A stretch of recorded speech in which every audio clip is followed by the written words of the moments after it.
ఆంధ్రప్రదేశ్లో కూటమి విజయం సాధించబోతుందని ఐపాక్ భావిస్తోందా? అందులో భాగంగానే ఐపాక్ ఆంధ్రప్రదేశ్ నుంచి ప్యాకప్ చేస్తోందా? బీహార్ కేంద్రంగా ఐపాక్ తమ ఆపరేషన్స్ మొదలు పెట్టబోతోందా అంటే అవుననే సమాధానం ఇస్తున్నారు కొంతమంది రాజకీయ విశ్లేషకులు. ఈ నేపథ్యంలో ఇక ఇదే అంశానికి సంబంధించి మనతో మాట్లాడేందుకు ప్రముఖ రాజకీయ విశ్లేషకులు, ప్రముఖ సీనియర్ జర్నలిస్ట్ దుర్గా వడ్లమణి గారు మనతో ఉన్నారు. ఆవిడతో మాట్లాడు. దుర్గా నమస్తే. నమస్తే. దుర్గారు, ఆంధ్రప్రదేశ్లో వైసీపీ అధికారాన్ని కోల్పోబోతుందని, కూటమి అధికారంలోకి రాబోతోందని ఐపాక్ భావించిందని, అందుకే ఐపాక్ ఆంధ్రప్రదేశ్ నుంచి ప్యాకప్ అయ్యి వారి ఆపరేషన్స్ను ఇక బీహార్ కేంద్రంగా స్టార్ట్ చేయబోతుంది అంటూ రకరకాలుగా సోషల్ మీడియాలో వార్తలు వస్తూ ఉన్నాయి. ఏంటి ఆ వార్తల్లో వాస్తవం ఉందంటారు? అసలు ఐపాక్ వెళ్ళిపోతుందని మనం ముందే అనుకున్నాం కదండి కృష్ణ గారు. ఎందుకంటే అసలు మొన్నను మీరు చెప్పినట్టుగా జగన్మోహన్ రెడ్డి ఆఫీస్కి వెళ్తారని ఎవరు అనుకోలే. అంతకు 2 రోజుల ముందు కూడా మనం అనుకున్నాం ఆయన వెళ్ళడు, జరిగే పని కాదని. కాకపోతే ఎప్పుడైతే ప్రశాంత్ కిషోర్ 1-2 ఇంటర్వ్యూల్లో జగన్మోహన్ రెడ్డి గెలవరు, ఆయనకి 50 సీట్లు కూడా రావు, నేను గతంలోనే చెప్పాను, 1.5 year బ్యాకే చెప్పాను అని అన్నారు. తనని ఎవరైనా క్రిటిసైజ్ చేస్తే తట్టుకునే శక్తి జగన్మోహన్ రెడ్డికి లేదు. అందుకని ఆయన దానికి సమాధానం చెప్పాలి అనే ఒక ఉద్దేశంతో ఐపాక్ ఆఫీస్కి వెళ్ళాడు. ఓకే. వెళ్ళినందుకు ఆయన ప్రశాంత్ కిషోర్ చెప్పిన దాంట్లో నిజం లేదు. అంతకుముందు వై నాట్ 175 కాస్త 151 దాటి 155 దాకా వస్తాయి, 22 పైనే మనం లోక్సభ సీట్లు గెలుచుకుంటామని చెప్పాడు ఆయన. అయితే ఐపాక్ సంస్థ ఎందుకు వెళ్ళిపోతుంది అంటే ఐపాక్కి తెలుసు, మీకు గుర్తుంటే ఐపాక్ వాళ్ళవన్నీ మొత్తం వాళ్ళ ఎక్విప్మెంట్స్ అన్నీ కూడా వెనక్కి ఇచ్చేసేయండి అని ఉద్యోగులను అడిగారని కూడా మనం మాట్లాడుకున్నాం.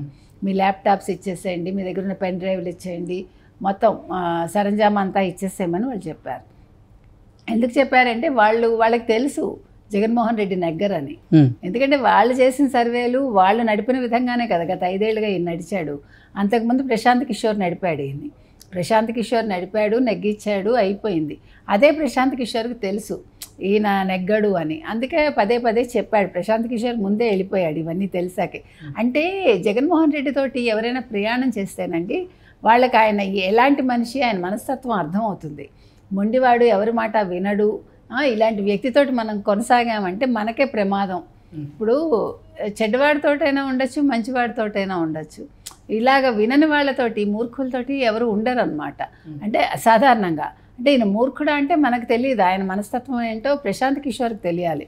ప్రశాంత్ కిషోర్ 5 ఏళ్ళు అతనితో కలిసి నడిచాడు కాబట్టి, నెగ్గించాడు కాబట్టి, ప్రశాంత్ కిషోర్కి అవగాహన ఉంది కాబట్టి ఆయన క్లియర్గా చెప్పాడు, ఈసారి మీరు నెగ్గరు, సంక్షేమాలు మిమ్మల్ని ఒడ్డెక్కించవు, ఎందుకంటే మనుషులకి అభివృద్ధి కావాలి, ప్రజలకి, మీరు అది చేయలేదు అని క్లియర్గా చెప్పాడు.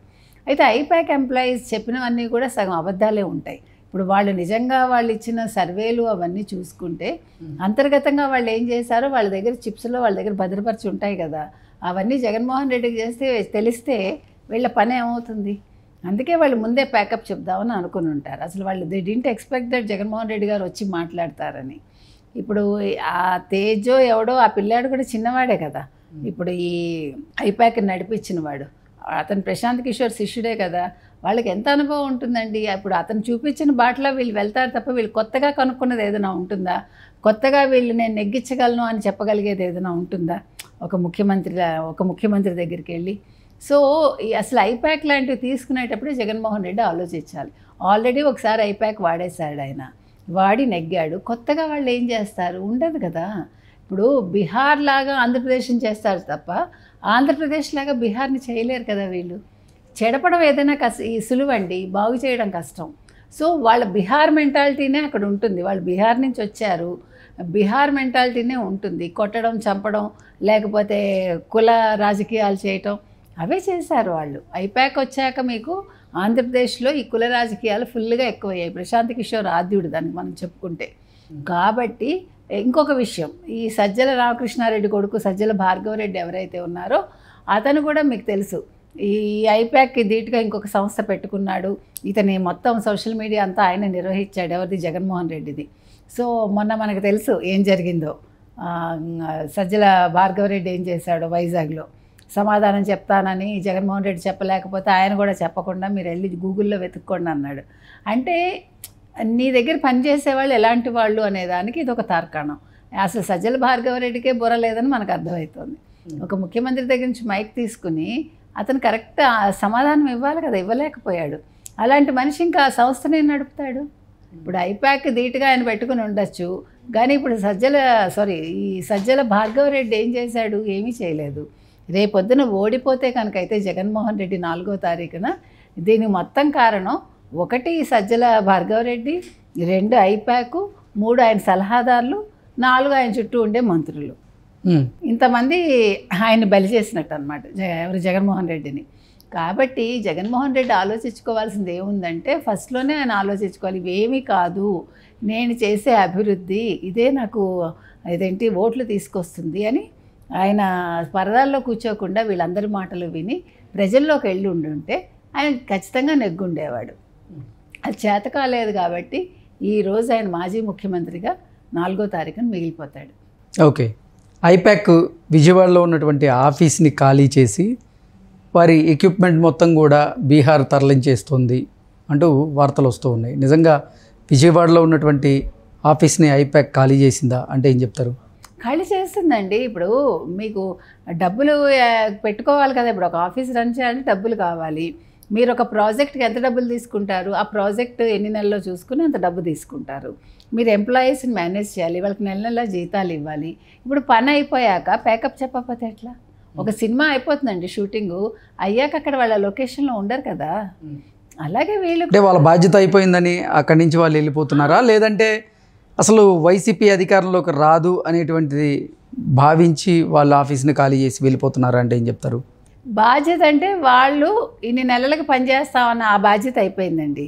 వైసీపీ ప్రభుత్వం రాదని వాళ్ళకి ఖచ్చితంగా తెలుసు. 2 రానప్పుడు ఇక్కడ ఉంటే రేపొద్దున్న ఆయన కోపానికి ఆహుతి అవ్వాలి కదా వీళ్ళు. నెంబర్ 1 అంటే జగన్మోహన్ రెడ్డి అధికారంలోకి వచ్చిన తర్వాత ఐపాక్ టీం 5 సంవత్సరాలు కూడా ఆంధ్రప్రదేశ్లోనే ఉంటూ వాళ్ళకి స్ట్రాటజీస్ చెప్తూ కొన్ని అక్కడే ఉన్నటువంటి నేపథ్యంలో ఇప్పుడు సడన్గా ఎందుకు ఖాళీ చేయాల్సి వస్తుందంటే ఏం చెప్తారు? అదే చెప్తున్నా. ఇప్పుడు వాళ్ళ ప్యాకేజ్ అయిపోయింది నెంబర్ 1. నెంబర్ 2 జగన్మోహన్ రెడ్డి రాకపోతే వీళ్ళని ఎవడు పోషిస్తాడు?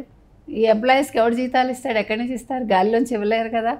అదొకటి. నెక్స్ట్ ఉండి అతని కోపానికి గురవ్వాలి వీళ్ళు. ఇన్ని ఉన్నాయి.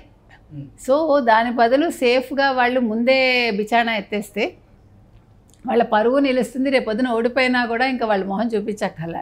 జగన్మోహన్ రెడ్డి కూడా ఏం చేస్తాడు ఓడిపోయాక? తను చేసిన తప్పిదాలు తనే తెలుసుకుంటాడు. వీళ్ళు హ్యాపీగా బీహార్ వెళ్ళిపోతారు. మళ్ళీ ఎవడో బకరా దొరుకుతాడు, ఏ రాష్ట్రమో పిలుస్తుంది వీళ్ళని, మళ్ళీ అక్కడ వాళ్ళు సెటప్ చేసుకుంటారు. వాళ్ళు రెగ్గుతారా ఓడిపోతారా అనేది వాళ్ళ అదృష్టం. అదే చెప్తున్నా. ఇప్పుడు వాళ్ళ ప్యాకేజ్ అయిపోయింది నెంబర్ 1. నెంబర్ 2 జగన్మోహన్ రెడ్డి రాకపోతే వీళ్ళని ఎవడు పోషిస్తాడు? ఈ ఎంప్లాయీస్కి ఎవడు జీతాలు ఇస్తాడు? ఎక్కడి నుంచి ఇస్తారు? గాలిలోంచి ఇవ్వలేరు కదా. అదొకటి. నెక్స్ట్ ఉండి అతని కోపానికి గురవ్వాలి వీళ్ళు. ఇన్ని ఉన్నాయి.